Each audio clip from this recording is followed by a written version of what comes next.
తెలంగాణ ముఖ్యమంత్రి రేవంత్ రెడ్డి కేసీఆర్ కాలి గోటికి కూడా సరిపోడని ఎలా అంటావంటూ బీఆర్ఎస్ కార్యనిర్వహణ అధ్యక్షుడు కేటీఆర్పై మంత్రి కోమటిరెడ్డి వెంకటరెడ్డి విరుచుకుపడ్డారు. మంత్రి కోమటిరెడ్డి సోమవారం యాదాద్రి భువనగిరి జిల్లా బీబీనగర్ మండలం గూడూరులో నూతన గ్రామ పంచాయతీ భవనాన్ని ప్రారంభించారు.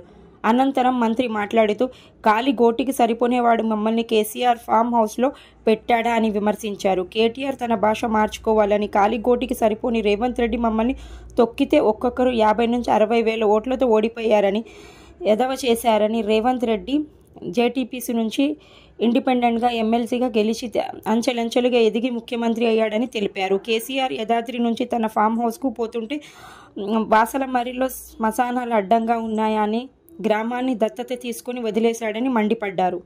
కేసీఆర్ ని అలా పార్టీని మూసిగా పాతి పెట్టి మురికి కుంపలు వేసి పడేస్తే ఆయన కాలి గోడి సరిపోడంట. ముఖ్యమంత్రి అనే పదవికి, ముఖ్యమంత్రి అనే వారికి ఎవరు ఆ కుర్చీలో ఉన్న గౌరవం ఇవ్వాలి. కేటీఆర్ కి ఎంత అహంకారం అంటే ముఖ్యమంత్రి పట్టుకొని కాలి గోడి అంటారా? నేను ఒకటే చెప్తున్నా, కేటీఆర్ మిస్టర్ బచ్చాగారివి, రేవంత్ రెడ్డి ఏది గోడి కూడా పనికిరావు.